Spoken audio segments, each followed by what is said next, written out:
Happy Wednesday. Welcome to Mindful Business, weekly discussions about mindfulness, entrepreneurship, and Web3. I'm Sierra. Thanks for being here, folks. This live Twitter space is about an hour long. It will be recorded and uploaded to YouTube like every other episode, so it can be played back at any time. Please be mindful of that if you come up to speak, that you will be recorded and put on YouTube. This is episode 22, goodness gracious, dedicated to discussing how small businesses can leverage AI technology to increase efficiency and save money. And I am joined by my lovely co-host, Abby, the creator of Elevate as usual. How you doing today, Abby? I had the day off for my day job today, and so I'm doing fabulously well. It has felt like spring here in the Midwest where I am. And I got to say that intro music kind of just puts a pep in my step. I'm really loving that too. So I'm doing great. How are you today, Sierra?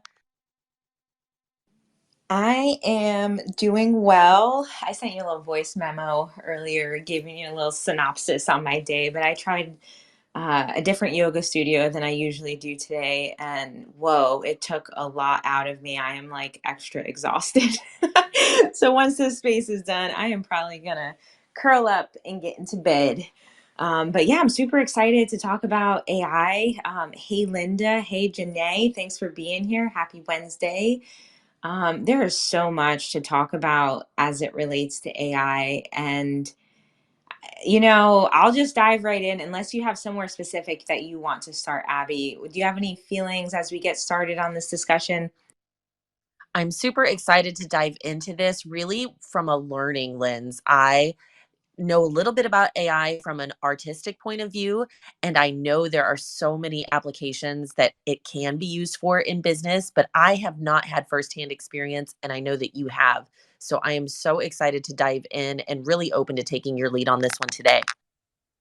All right, sweetness. Let's get into it then. So, how about we start by there's a lot to talk about as it relates to AI, artificial intelligence.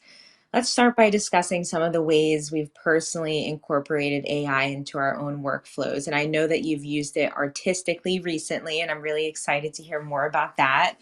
One of my favorite tools, like many people right now, is ChatGPT. ChatGPT has been getting lots of attention recently. I believe news broke just yesterday that Microsoft plans to invest $10 billion in this San Francisco-based company, OpenAI, which is the creator of ChatGPT, for a 49% stake, which values OpenAI's company at $29 billion. Goodness gracious.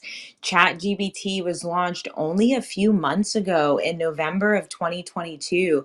A lot of us have been using it consistently since it came out, and I almost can't believe that it only came out just a few months ago. It's insane. I feel like I've been using it for way longer. I use it a lot. I've used it a lot recently to help me bust writer's block. As many of you know, I'm super active on Twitter across several different accounts between my personal account and the business account. Some days ideas are flowing and I can crank out dozens of tweets without much thought.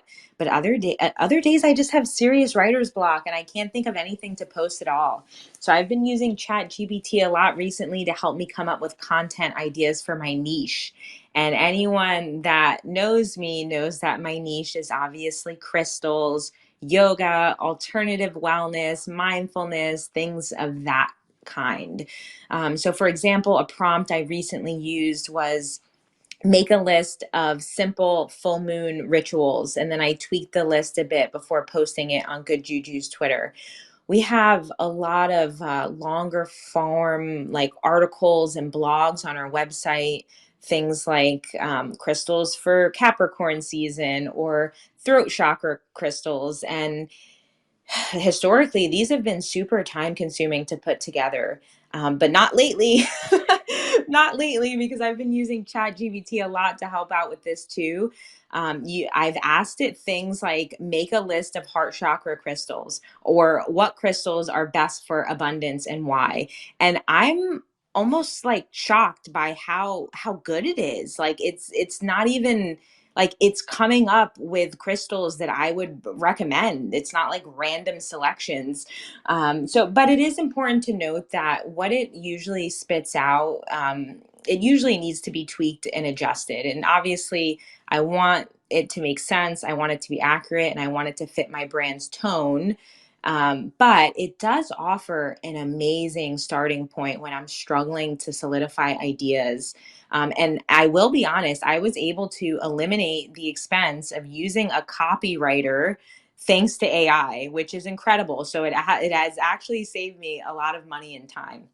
I've also been using AI to generate artwork for our new series of free monthly NFT drops. I've been really wanting to reward my community and my followers for a while with free NFTs, but I'm not, not to sound stingy, but I'm not willing to give away our Juju Gallery NFTs. Because they're beautiful digital illustrations made by Argentinian artist Annie Bernay. They're her only artwork on the blockchain.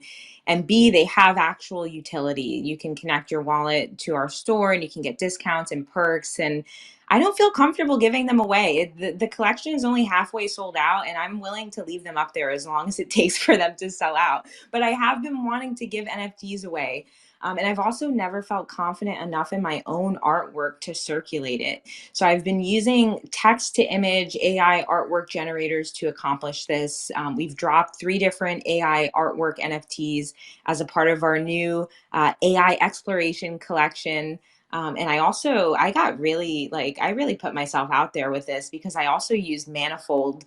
Uh, I challenged myself to use Manifold for this, which was my first experience creating my own smart contract and releasing open editions and limited editions using a unique claim page. There was a little learner's curve. I definitely screwed up the first time and like randomly minted something and didn't mean to. But after that, I was able to get a grip on it. This month, we released an AI artwork called Moon Wish. And to my surprise, it was a free claim, but all 20 editions were gone within just a few hours. So it was really exciting to me just to see how much interest there was in the AI artwork. And I know, Abby, that you've created some really like kind of psychedelic artwork that I've seen with AI, and I'm curious to learn more about that. Well, okay, I definitely wanna talk about that. I wanna go back for a second, if you don't mind, because I'm really curious to learn a little bit more about the Chat AI. And when you say Chat GPT, is it one app, or is it kind of like the AI artwork apps where there's, like, a bunch of different things you can go to utilize to get the same results? Do you know what I'm asking? Tell me a little bit more about how to utilize and access the Chat AI, and again, is it one place that makes it, or is it like you could choose from a number of different apps and get the same results? I'd love to know more about that. And then, yes, I would love to circle back to the artwork itself. Yes, darling. Okay, so ChatGPT specifically is from OpenAI, and I believe you need an account with OpenAI to be able to use it. However, and we'll get into this later throughout this podcast, we'll get into some other AI tools for writing. There are several others. ChatGPT isn't the only kind of chat bot like this, but I think it's the most advanced and like the most widely used at this point in history. And like AI is developing so quickly that like we're going to record this and put this on YouTube, and then if somebody listens to it in 3 months, who knows what will be out. Who knows what options there will be at that point in time. But yes, you can go on OpenAI's website and you can make an account. And OpenAI, they're also the creators of DALI, which is the text to artwork generator. So you can access both of those tools if you have an OpenAI account. But ChatGPT specifically, you'd have to go on the OpenAI website. And I can send you the link after this if you want to check it out, Abby. I've already pulled it up as we've been talking over here on my laptop. I like to obviously use my phone for the Twitter spaces, but yeah, I pulled it up on my laptop and I was really curious. So thanks for the heads up on that. I definitely want to take a deeper dive and get to know more about it. That's why I was so excited about this conversation. I'm always thrilled to learn something new. And yes, it was really some of the different apps that people were using several months ago. I want to say it was probably July, end of July, early August, maybe mid August, when I discovered there are a few different apps and sites, right? But the Wombo Dream app is what I have enjoyed the most. I kind of fell into this rabbit hole. I think people do, right? Fell into this rabbit hole of like, oh, this will be cool. Let's see if what happens, when I enter this combination of words or whatever it might be. And oh, there are different almost like filters, but not like different styles, right? That you can take the same phrase or set of words or idea or concept, plug that in, and then try the 20 different styles and get, 20 unique different variations. And then take the same set of stuff, the same words, the same styles, and run it again and again and again and continue to get these unique artworks. And yeah, I know there's really like any form of art and any form of digital art, there seems to be controversy. There seem to be people on lots of different sides of many fences regarding the conversations around AI. I have to say, just from a person who considers herself, somewhat of a hack, but lifelong artist, mostly as a form of stress management, it was, I haven't done it in a while, but I found it to be a really therapeutic tool.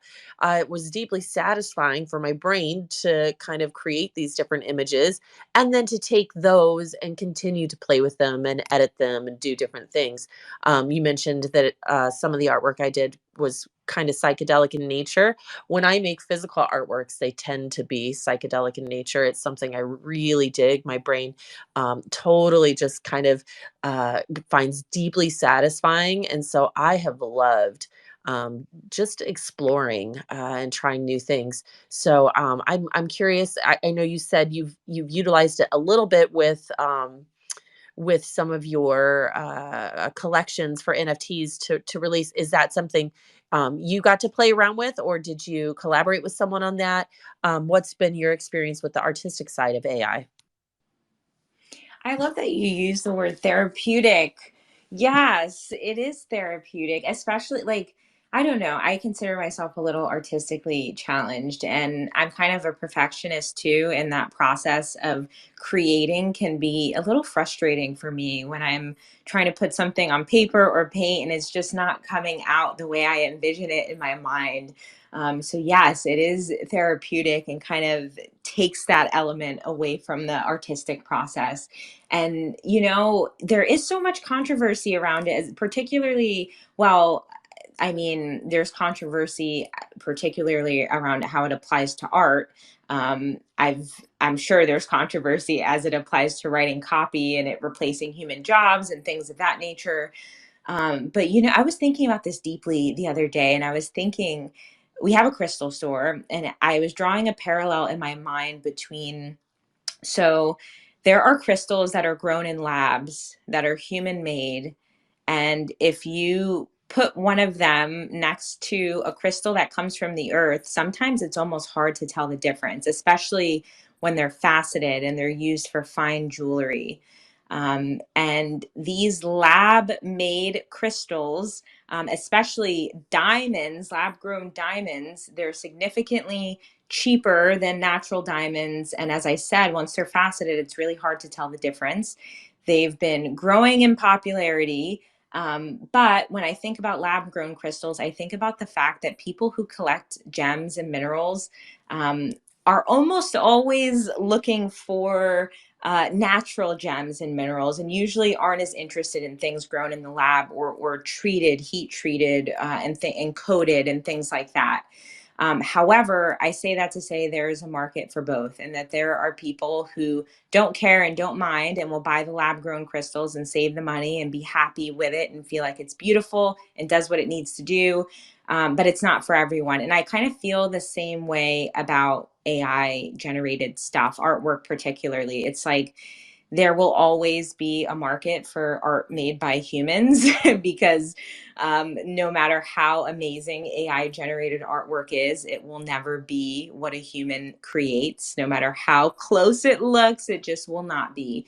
And it will always be different. And I do feel like if someone is really interested in collecting art made by humans, there will always be a market for that. So that being said, I did it myself. I did I did it myself using a text to image artwork generator. There are so many out there. There are probably 4 or 5 different really popular ones. My personal favorites are DALL-E 2, which is from OpenAI, the creators of ChatGPT, and Midjourney. I really like Midjourney. Both of these have free trials and offer a limited number of free credits, so you can play around with them a bit before committing to a subscription or any fees. And in my journey, kind of playing around with them, I guess what I've come to realize is that you have to be really specific with your prompts, or you don't have to be, but the more specific you are with your prompts, especially when you're generating artwork and you have something particular in mind in terms of what you want the outcome to be, the more specific, the better. So instead of just, for example, instead of just typing in apple, perhaps you would type in a photograph of an apple on a marble countertop next to a window at sunrise. So now, and then too, you have to think about it. Like the AI is going to create what you type. And if you type in just apple, it's really open ended in terms of what you're, obviously, you're going to get an apple, but who knows what else is going to be in the frame. So get super specific with it. There is no such thing, I feel, as being too specific with an AI prompt. That's what the AI is meant to do, is to dissect your prompt and give you what you're asking for. And I found that, like, other than, I mean, I've primarily been using it to generate NFT artwork, but I've also found that the artwork generators are really great for, like, if you're a creative person, they're great for creating concept art. They're great for doing exploration around logo design. They're really fantastic for replacing stock images. If you're a person who is writing blogs or making long form written content and you need images to accompany it, oftentimes you have to license and pay for stock images. So you could avoid that totally by using an artwork generator to make the images.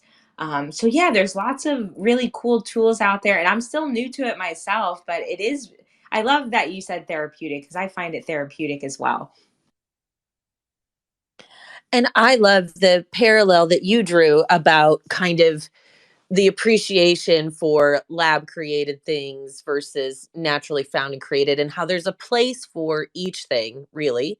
But also, different camps out there of supporters for the various things. So I like that you brought that up as well. And yeah, I love that also the point that you made about being very specific. I agree, but I also think there are some real opportunities to kind of, as you said, with concept art. I have found it really intriguing to kind of play around with that specificity.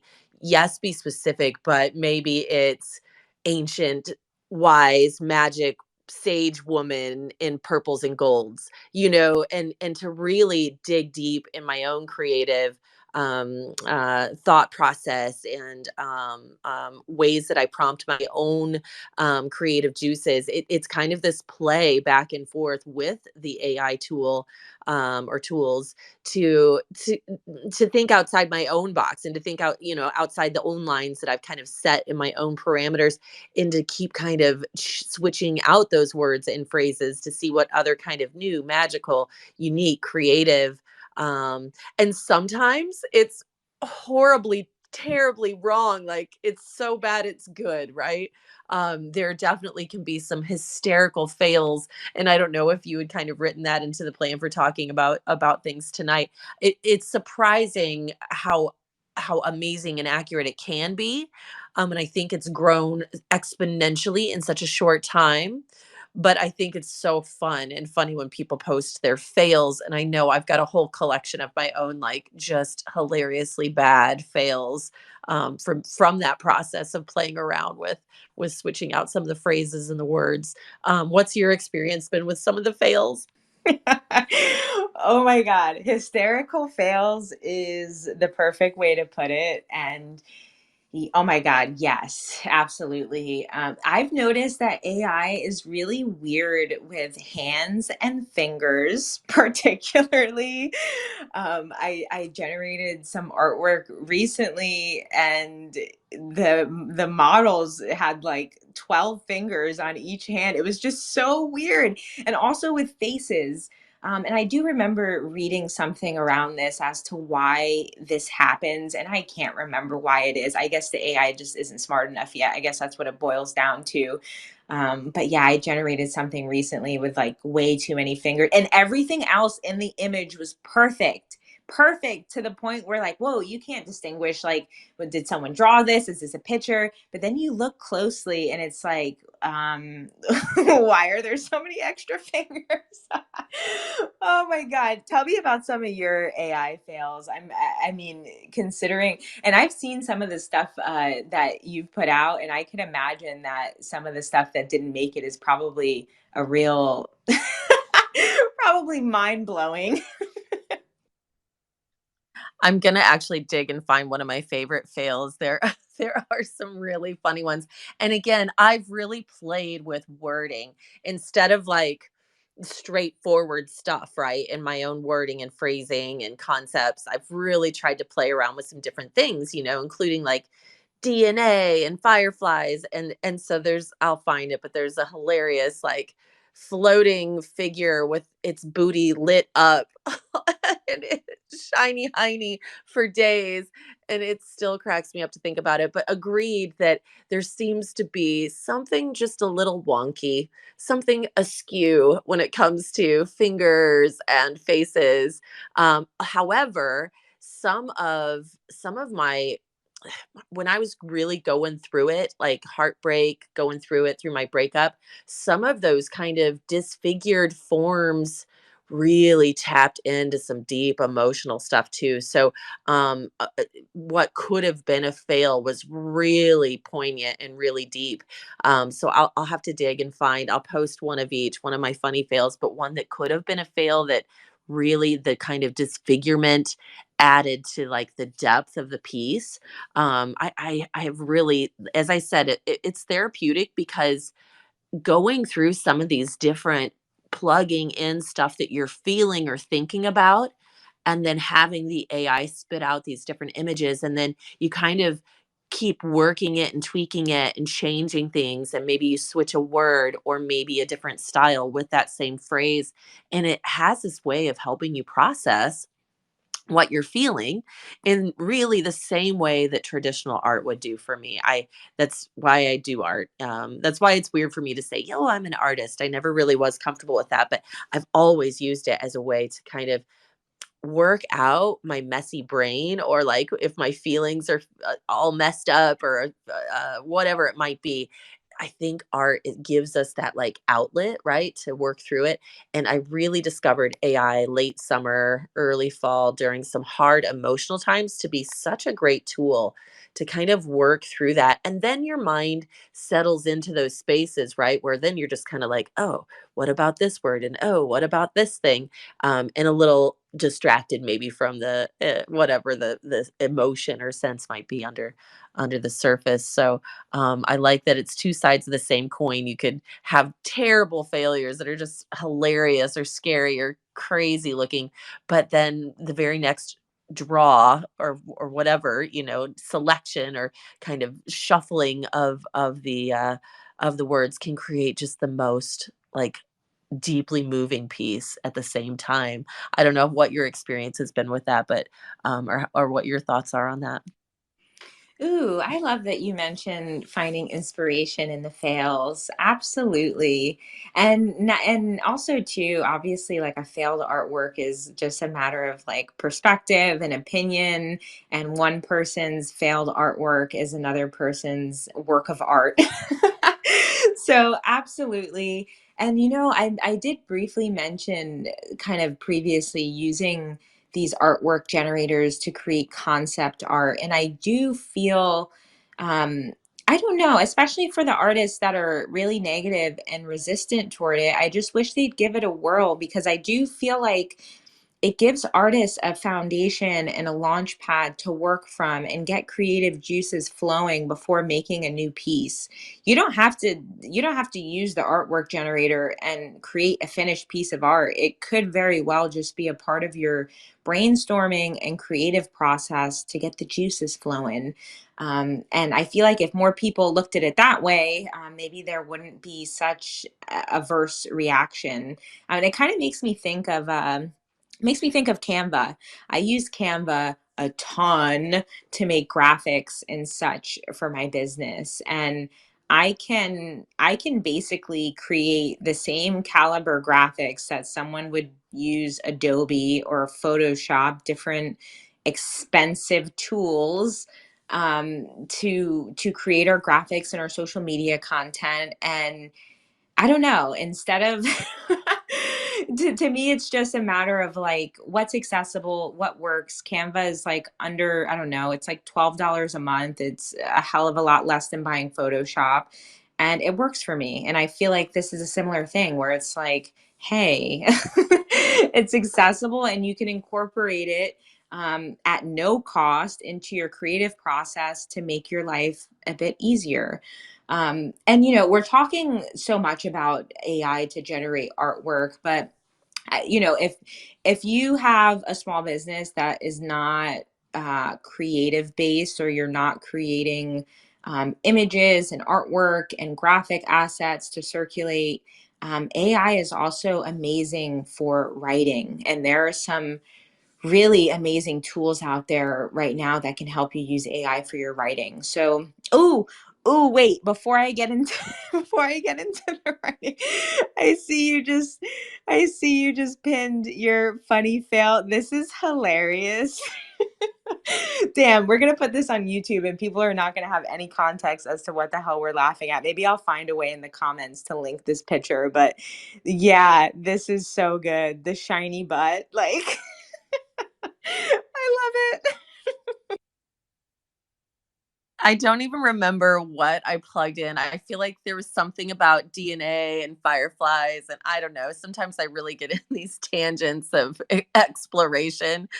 And to this day, this levitating being. I mean, some of it's cool, but yeah, this levitating being with its booty so shiny, such a shiny hiney. It's just gives me life. It cracks me up so fucking much. As I'm laughing though, I keep forgetting to come back to your point. I had started to think along the same lines, by the way, because those of us who have been marketing and advertising our own small businesses and paying to, use images can be so expensive, such a costly endeavor. And I know a lot of people just steal their images, and that's not good either. And so to have this whole wide world open up of ways you can use your own stuff and create fresh content. I love that, whether it's a shiny hiney or artwork to give your NFT clients, or as you said, images to use in your blogs, in your newsletters, on your website. I just think it opens up a whole new world of accessibility. As you said, like Canva, huge fan of Canva for the same reasons. It really gives those professional tools, um, gives access to the rest of us. It can be so costly for the little guy. So yeah, I'm loving all the different things. What else we were going to say something else though before I distracted us with with my shiny hiney. I actually love Shiny Heiny and feel like it should be minted and immortalized on the blockchain because I'm a big fan of it. Oh my goodness. Yes, absolutely. Replacing stock images. I've been starting to experiment with this different areas of the website. I was using stock images a lot for cover images for our blog. And I'm slowly kind of transitioning away from that into generating unique images to use with our blog content. Um, so I was kind of starting to talk about using AI for writing and some different writing tools. So for those of us who aren't as interested in using AI to generate artwork, there are some awesome tools that you can use to generate long form or short form written content. So I already talked a lot about ChatGPT. I mean, you can't have an AI space without mentioning it at this point. It is super popular right now. I guess it's a chat bot. You type your prompts into the chat bot. As I mentioned, it's helpful to be specific. AI is really incredibly smart, obviously. So it's helpful to provide examples. Like if you're looking for a specific type of outcome, it's great to give some pointers to the AI as to what you're looking for. So defining your desired outcomes is kind of one portion, but something really cool about ChatGPT is you can also define the audience and say, for example, I used this example earlier. Make a list of crystals for heart chakra. I could get even more specific and say, and Linda actually left a comment on one of my posts about this as it relates to tone and audience. And I could say, make a list of heart chakra crystals for someone who doesn't know anything about crystal healing and write it in a friendly and informative tone. And then that spits out something completely different than if I were to just say, make a list of heart chakra crystals. So really think about, what is your desired outcome? Like, are you trying to educate? Are you trying to inform? Are you trying to entertain? And who is the audience that's going to be consuming whatever written content it is that you're creating? So Chat GBT is awesome, but there are some other ones out there too. I haven't used these other ones as much. Jasper AI is another popular one. I've used it just here and there. It's specifically kind of advertised for making longer form marketing content that ranks for SEO. And for those of us who have a website and are writing blog posts, we all know SEO is very important, and Jasper AI is specifically made to make written content that will rank for SEO. So not only blog posts, you can use it to write stories and even books, which to me is kind of mind blowing. Like, oh my God, an entire book written by AI. I wonder, it makes me wonder how many run-on sentences, and makes me think of the artwork with 12 fingers. It's like, I don't know what type of AI mistakes would be riddled throughout that book, but I'd love to see one. I'm sure there's one out there already. Some other writing tools I've come across recently, there are two, um, Quillbot and Hemingway. So these are two different ones, but they basically kind of do the same thing. They scan writing for spelling and punctuation errors and help generate alternative words. So they could be used in combination with ChatGPT to refine its outputs. So say you got an output from ChatGPT, but you wanted the different synonyms or different words to be used in place of what was generated, you could run it through Quillbot or Hemingway. But I will say you could avoid that step by just giving a second prompt to ChatGPT that directs it to use alternative words or synonyms. But I have discovered that when you're making content within a specific niche, it can start to get a little redundant in terms of the type of words that it will start to generate. So sometimes using a secondary tool like this will add that diversity and variety to the words that end up coming out of it. And then finally, another one I haven't used yet, but I am interested in using is called Hypefury. So Hypefury they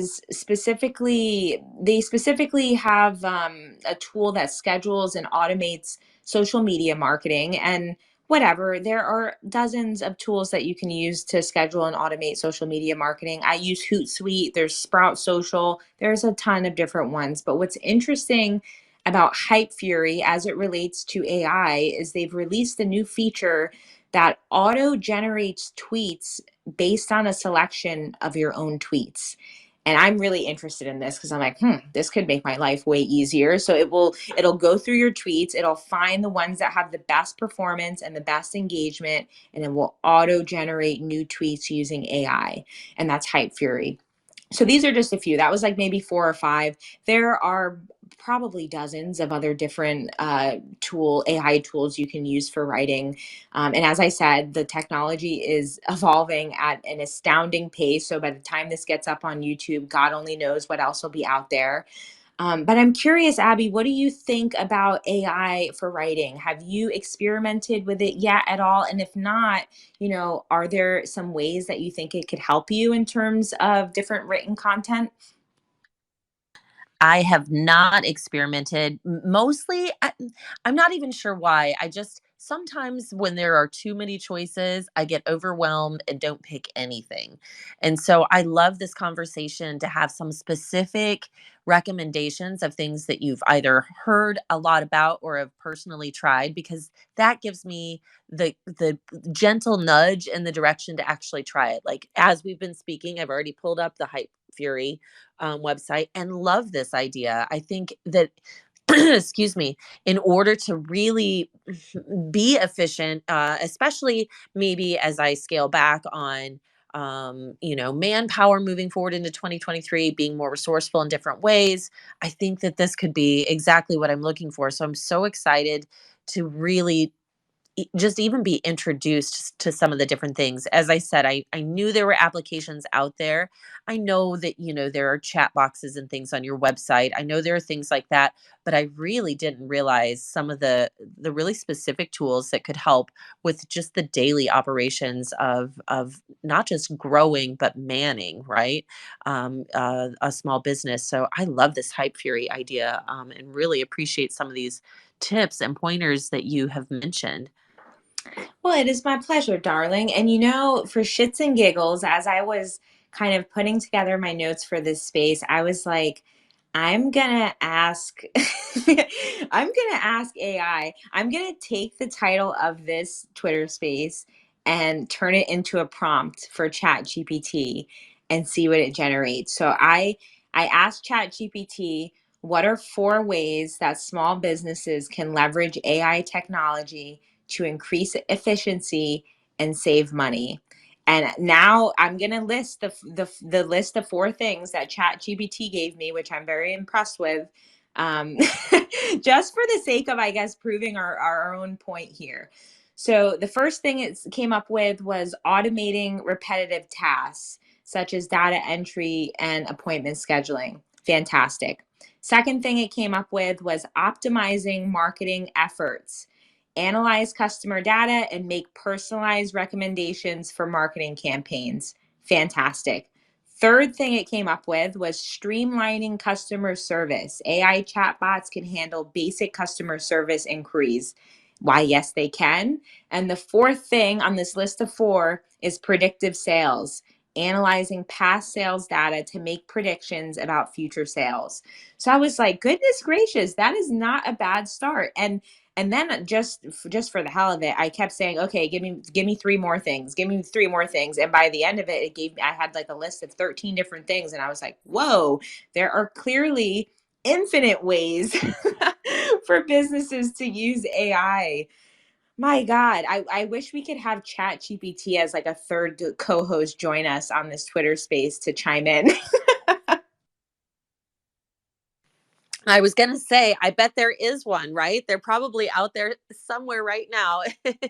Is 100% a co-host app or AI thing. I've even seen, ads scrolling through Instagram for it looks like a commercial, right? Almost like an animated commercial, but it's an AI actor or actress bot type of a situation to use in place of paid actors or actresses. So it's really mind blowing and almost mind boggling to start to really wrap your head around. And as you said, I mean, a lot of this has really grown exponentially in a very, very short time. I know when I was just kind of perusing articles to reference for this space, since I have had such limited experience, firsthand experience with AI outside of art, it's It's just crazy that in such a short time, most of the articles were written between spring and fall of just last year. So to even think about, as you said, if someone's listening to this 3 months after this recording, where will it be and what will continue to unfold in terms of applications? It's exciting to think about. I think some people feel nervous or weirded out, right? But to me, I just find it really exciting. Do you have any like reservations about the future of AI, or any of those like, oh, maybe it could be used in inappropriately or incorrectly? Do you have any reservations about where you think the future of AI is heading? Maybe I'm just a technology maxi and that's like shaping my response, but I really don't. I don't, and two, I'm not I don't have any fears that like AI is going to take over the world and I'm not going to have a job. And like, I don't know, my mind hasn't gone there with it at all. To be honest, AI has helped my business probably more than any human being has. So for me, it's done nothing but a world of good. It's saved me a ton of time and money. It is the best personal assistant I could ever ask for. It doesn't make mistakes. It does exactly what I tell it to. It's like, goodness gracious, where were you 4 years ago when I created this business? I would have had so many less headaches. So I am personally just super excited about it. And as new things, and I mean, I guess also like, I've created the first like web3 friendly crystal store. So like I'm clearly just leaning heavily into new technology that I feel is going to make my customer experience smoother and easier. So I guess that kind of shapes my response. But you mentioned you were looking at different one application or website that I forgot to mention. I was going down that laundry list is one called Synthesa. I think that's how it's pronounced. Synthesa. It's Synthesa.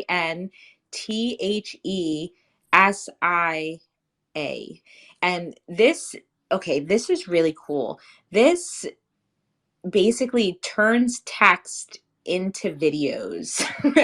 And like I don't know, it's kind of like weird as I'm saying it out loud, but like basically you pop text into it and they have like this pre-designed customizable like video template, and they have like all of these like realistic AI avatars that are like a person that acts as the presenter in your video. And like it creates these legit like super professional looking videos. Like say I wanted to make an informational video about crystal healing and I didn't want to like sit in front of a camera for 30 minutes and talk about it. I could type my script into this thing and it would create a video that looks like a real person pretty much saying my script. So whatever, I just had to get that one out there before I forgot it. I just find that incredible. And I've had it on my list actually like over a month of like things that I want to try and experiment with. And with the holidays and life, I just haven't gotten to it yet. But it is on my list of things that I want to look at more. I'm super excited about the future of AI technology. I can't wait to see where it goes. I do want to give like some words of wisdom and caution for anyone who's listening and is considering incorporating AI into their workflow or experimenting with it. I will say, start small. And I feel like I give this advice in like every mindful business space because I feel like it's easy when you're excited about something to like jump into it, feet first and just overwhelm yourself. Start small. It takes time. Even though AI is incredibly smart and it will make your life easier and it's the best assistant ever, it takes time to learn these different tools. And AI is there, it's not going to replace your entire outsourced team overnight. So start with little tasks. And by little tasks, I mean maybe you start with having it draft follow up emails, or you start with having it act as your brainstorming assistant and work your way up to the larger tasks. The technology is not going anywhere and you have nothing but time to figure it out. So start small. Um, yeah, I just had to get that out there because I feel like there are people who are going to listen and be like, okay, I'm going to use AI to write my next research paper. And it's like, you might want to slow your roll. And one thing I'll say too is if you're listening to this and you're listening to it because you're looking for a shortcut to help you write a research or academic paper, there are now anti AI tools that have come out and allow teachers and education professionals to take a piece of writing and run it through and determine whether it was written by AI or not. So don't think you're going to outsmart anybody with your AI generated papers because AI is already 2 steps ahead of you. That's good to know. Those are some of the questions that come up. I'm with you. I'm a tech maxi as well. Like I'm here for it. I'm here for the future. I'm here to see what possibilities can continue to grow and expand. But I also, I'm I'm a realist on some level, and I know that some motherfucker is going to be out there trying to cheat the system or, use it to become an evil genius or some bullshit like that. And so I kind of love that there's also some kind of fail safe things in place, especially when it comes to plagiarism and things along that line, or yeah, trying to take the easy route of writing your research paper or whatever it might be. So yeah, I think that's interesting, and really leads to the possibility for even more discussion surrounding, the possibilities of in the wrong hands or whatever it might be. But I'm with you. Overall, I feel really excited. In fact, while we were talking, I've made my first tweet using that Hypefury website. It's so easy and really cool, very user friendly. Really cool way you can schedule your tweets or you can send it out right now, kind of like TweetDeck. Only, as you pointed out, you can really customize your experience. I was able to go in, select different categories, including some of my you can choose best tweets or specific content, and it'll pull up a bunch of stuff that you can reuse or edit or whatever it might be. So yeah, I've already sent out my first tweet using it, so I'm so excited to be introduced to new things, and I'm so grateful that you came with all the good juice today because I had nothing. I had Wombo and that was it. So it's so fun to learn new toys to play with. Well, what did you call this artwork again? You called it Heiny. What did you call it? We're gonna have to go with shiny Heiny on this one. Okay, well, you had Shiny Heiny, and I feel like Shiny Heiny had me beat in a lot of ways. Goodness gracious, that is fantastic. Look at you. Look at you leveraging AI to increase efficiency and save money. Get it, girl. I love to hear that. Fantastic. Okay, so goodness, as always, time flies when you're having fun.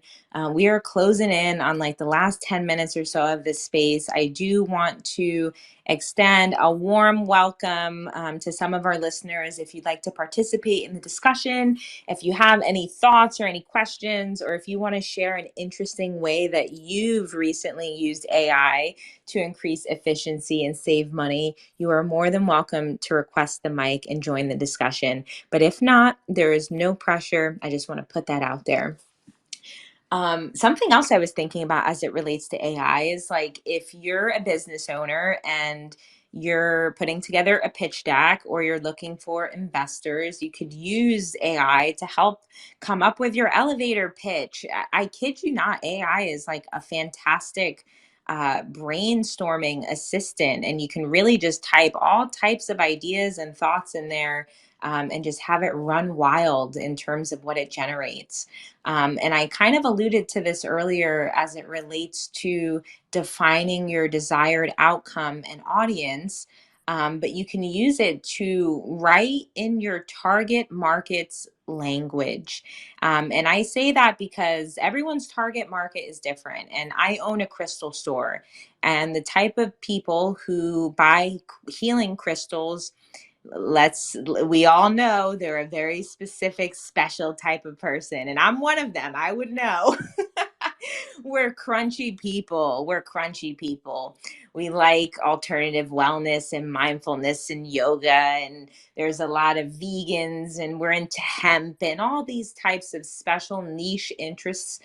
You can use AI to generate content that is written specifically for your audience in a language that will resonate with them. And I think for people like Abby and I, who have a very specific niche, I think it could really be helpful in those regards.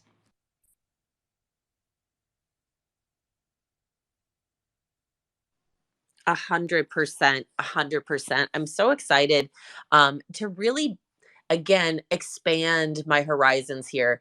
I think, we all come into really any subject with this little bit of knowledge. And the more we know, the more we can really step back, zoom out, and expand our horizons. And so to have new tools, new ways of thinking about it, just really creates so many more possibilities.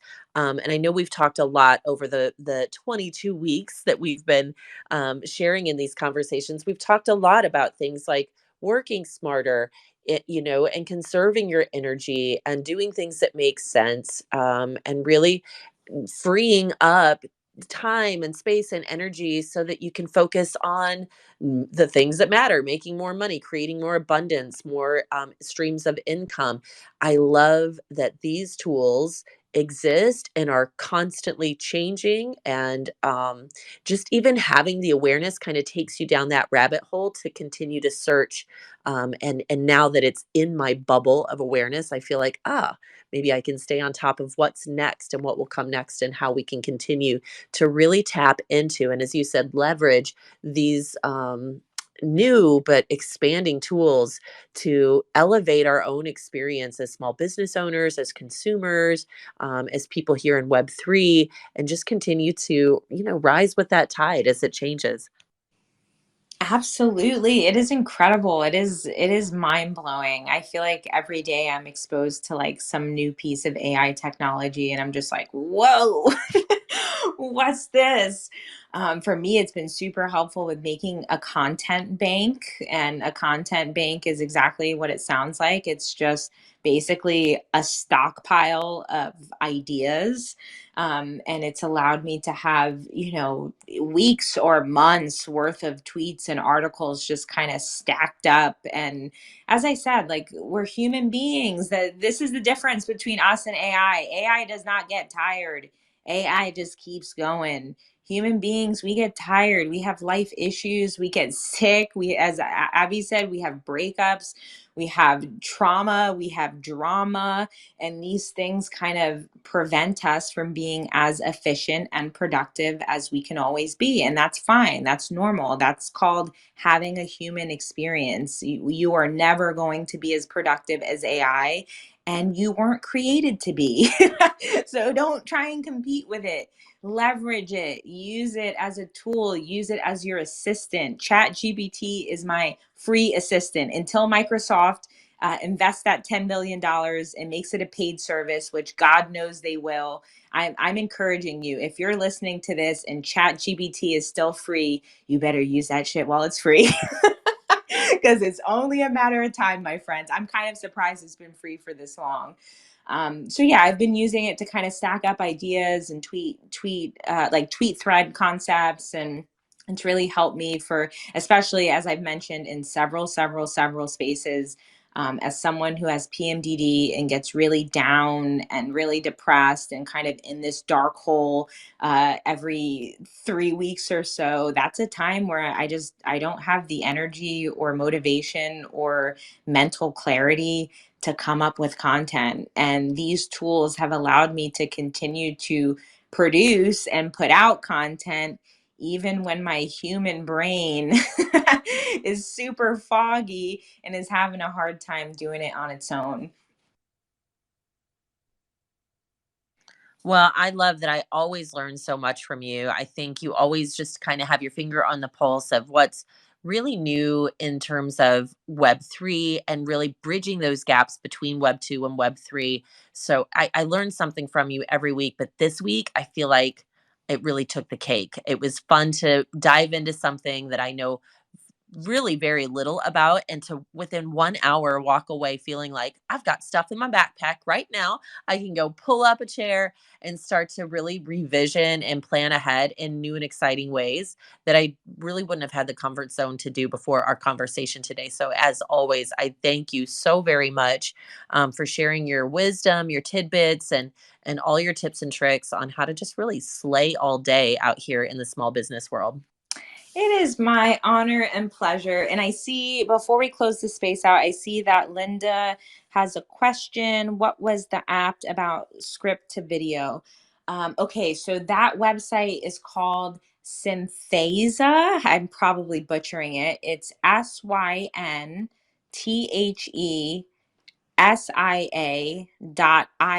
is the website. And this is what I mentioned earlier. It turns text to videos. It has all these different, it does over 100 different languages. You don't need to edit the videos. It has all these different avatars you can choose from. It's really impressive, and it's been on my list of tools to try out and use. So I see all your emojis. You're very welcome, Linda. Thanks for hanging out with us tonight. Whew, well, that's a wrap. We have discussed, this was like a bird's eye view. We talked a lot about popular tools used that you can use AI for writing. We talked about different text to artwork generators. I shared for shits and giggles my chat GPT generated list of ways small businesses can leverage AI technology to increase efficiency and save money, which was right on the money, no surprise. And we shared a bunch of tools and talked a bit about, what we think in terms of the future of AI technology and what it holds. This was really fun. I do not think this will be our last space on AI. As we mentioned, the technology is evolving extremely rapidly. So perhaps in 6 months, there will be a whole nother set of tools for us to talk about. Thank you, everyone who hung out with us tonight. Just a reminder, this is a weekly Twitter space. This was episode 22, so we're 22 weeks deep into this weekly Twitter space. We meet every Wednesday night and we talk about entrepreneurship, wellness, and Web3. If you tuned in late, it is recorded and you can play it back from the beginning. Or you can subscribe to our YouTube channel where all of the Mindful Business episodes are uploaded. Thanks for hanging out, y'all. We'll see you soon.